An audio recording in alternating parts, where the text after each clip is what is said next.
하나님 아버지, 주님의 은혜를 감사합니다. 내일 명절이 다가오고 있지만 고향에 갈 수도 없고 모든 가족들이 다 함께 둘러 앉을 수 없는 제약이 많은 이 어려운 환경 속에서 오늘 새벽에도 또 일어나게 하시고 예배하게 하시니 감사합니다.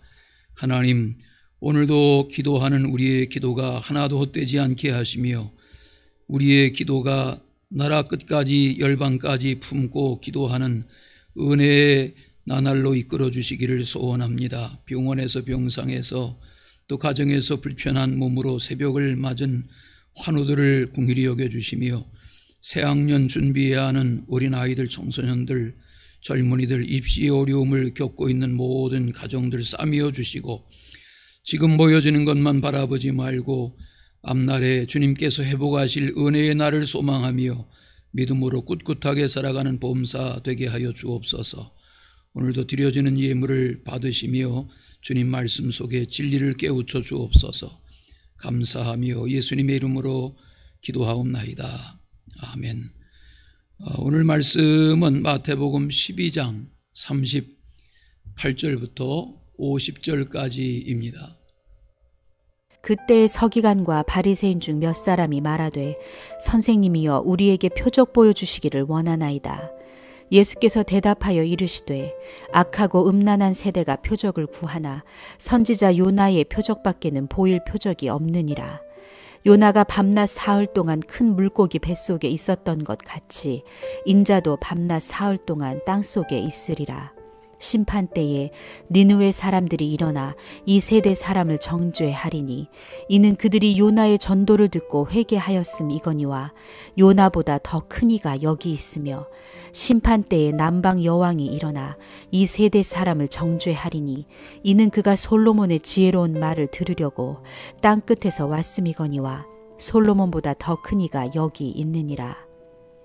더러운 귀신이 사람에게서 나갔을 때에 물 없는 곳으로 다니며 쉬기를 구하되 쉴 곳을 얻지 못하고 이에 이르되 내가 나온 내 집으로 돌아가리라 하고 와보니 그 집이 비고 청소되고 수리되었거늘 이에 가서 저보다 더 악한 귀신 7을 데리고 들어가서 거하니 그 사람의 나중 형편이 전보다 더욱 심하게 되느니라. 이 악한 세대가 또한 이렇게 되리라.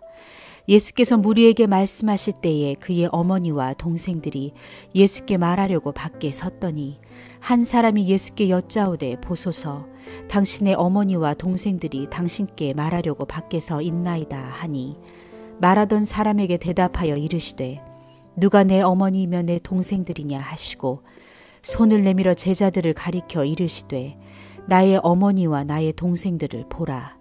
누구든지 하늘에 계신 내 아버지의 뜻대로 하는 자가 내 형제요 자매요 어머니이니라 하시더라.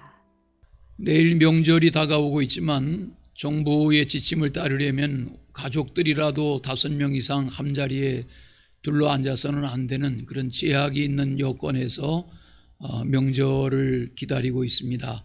하나님이 오늘도 은혜로운 날 되도록 동행해 주시기를 바랍니다.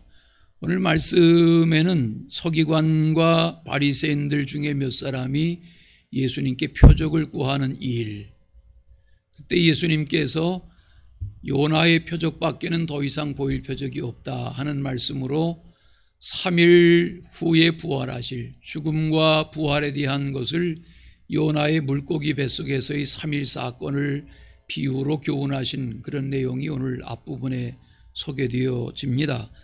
성경을 잠깐 보시면 41절 후반부에 요나보다 더 큰 이가 여기 있다. 요나의 표적을 말씀하시면서 예수님은 요나보다 나는 더 크니다 이런 말씀을 하시죠.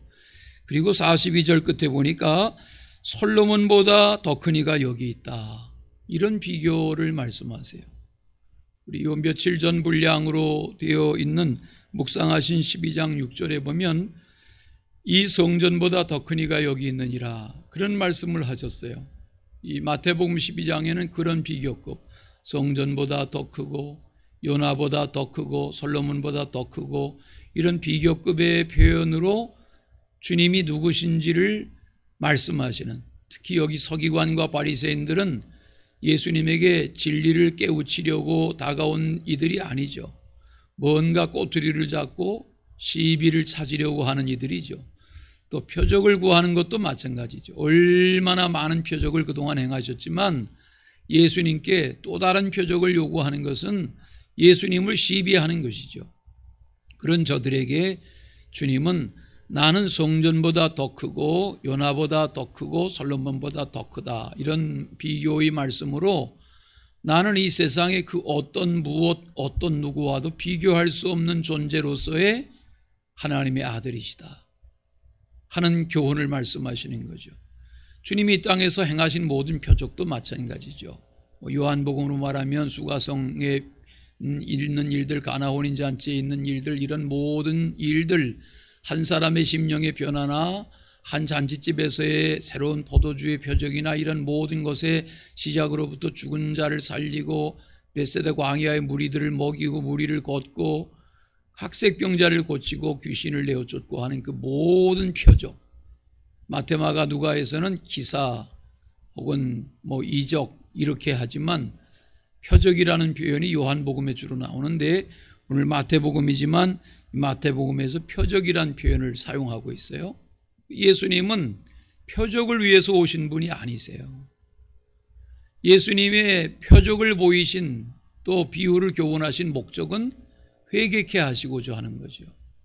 오늘 본문을 들여다보시면 그런 말씀이 나옵니다. 여기 41절에 심판 때에 니느웨 사람들이 일어나 이 세대 사람들을 정죄하리니 이는 그들이 요나의 전도를 듣고 무엇했다? 회개했다는 거죠. 니느웨는 아수르의 수도였거든요. 우상숭배하던, 당시에 강대국인 우상숭배하던 이방나라의 수도인, 좌우를 분별하지 못한 아이들만도 12만 명이 있었다는 그런 큰 도시에 회개를 선포할 때 저들이 회개했잖아요. 임금도 회개하고 백성들이 회개하고 짐승들까지도 먹을 걸 주지 않고 이렇게 금식하는 일들이 벌어지면서 요나가 오히려 깜짝 놀라는 회개운동이 일어나죠. 무슨 말씀입니까? 하나님은 이방을 위해서도 오셨어요. 너희에게 전한 복음이 두로와 시돈에 선포되었다면 오히려 저들이 더 회개하지 않았겠느냐. 가버나움 사람들아, 이렇게 주님 말씀하신 것처럼 우리에게 필요한 것은 표적이 아니라 그 표적의 주인공이신 주님, 주님을 이 땅에 보내셔서 사실은 하나님의 이 일을 깨닫는 것이 더 중요하다는 거죠.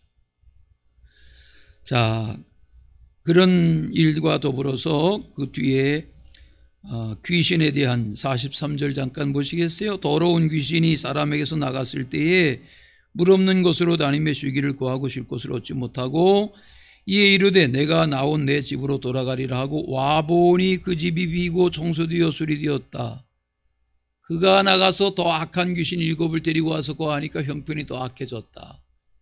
이건 우리가 율법의 세계에 갇혀 사는 인생들에게 그 율법의 완성으로, 선지자들의 말씀의 완성으로 오신 예수 그리스도를 제대로 깨닫지 못하면 그 나중에 얼마나 초라해지겠느냐 하는 말씀이죠.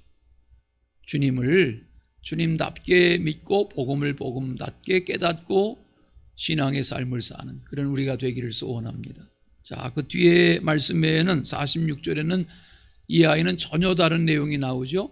예수님이 고향을 떠난 이후에 12제자를 부르시고 분주하게 복음 전파 사역을 하시는데 어머니가 마리아가 아들 예수님을 보고 싶으셨던 것 같아요. 그래서 여러 동생들을 데리고 수소문해서 예수님은 한 지역에 머무신 적이 없으니까 이 마을 저 마을 이 도시 저 도시 계속 예수님이 바쁘게 다니시니까 수소문해서 아들 예수님을 찾아왔어요. 여러 동생들 데리고. 그런데 예수님이 반갑게 어머니를 대하고 아우들을 대한 게 아니라 그 상황에서 이런 교훈을 말씀하세요. 우리 이제 이런 말씀 드려도 주님 참 매정하시다 이렇게 오해할 수도 있는데 물론 주님이 어머니 반겼겠죠. 아우들도 끌어안고 다 반겼겠죠. 그러나 성경은 축약해서 교훈하니까 주님은 모처럼 어머니와 아우들이 찾아온 형제자매들이 찾아온 그 자리에서도 이 교훈을 남기셨다 하는 것이 강조죠. 뭘 강조하셨어요? 여기 보면 누가 내 어머니며 누가 내 동생들이냐. 그리고 하나님의 뜻을 구하고 하나님의 뜻대로 사는 자가 아니면 혈육이라는 것으로도 의미가 없다. 그렇지 않습니까? 우리가 이 세상을 살면서 이러저러한 혈육, 형제, 자매 그런 우애를 나누며 살지만 복음을 모른다고 하면 주님이 누구신지 하나님이 누구신지 복음을 모른다고 하면 이처럼 안타까운 일이 어디 있겠냔 말이죠. 주님의 말씀대로 하면 나의 어머니와 나의 동생들을 보라. 누구든지 하늘에 계신 내 아버지의 뜻대로 하는 자가 내 형제여 자매여 어머니다. 하나님의 뜻, 그렇죠. 하나님의 나라와 의를 구하고 하나님의 뜻을 구하는 그 신앙의 본질이라는 거죠. 은혜로운 날 되시기를 축원합니다. 사랑의 아버지 하나님, 주님의 은총을 감사합니다. 오늘도 저희들 깨워주시고 함께 찬송하며 함께 기도하며 함께 말씀 묵상하게 하시니 감사합니다.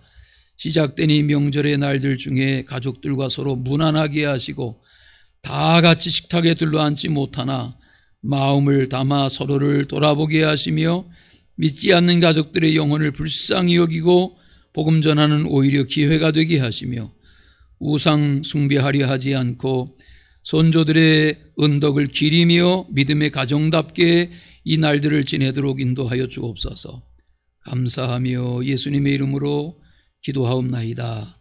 아멘.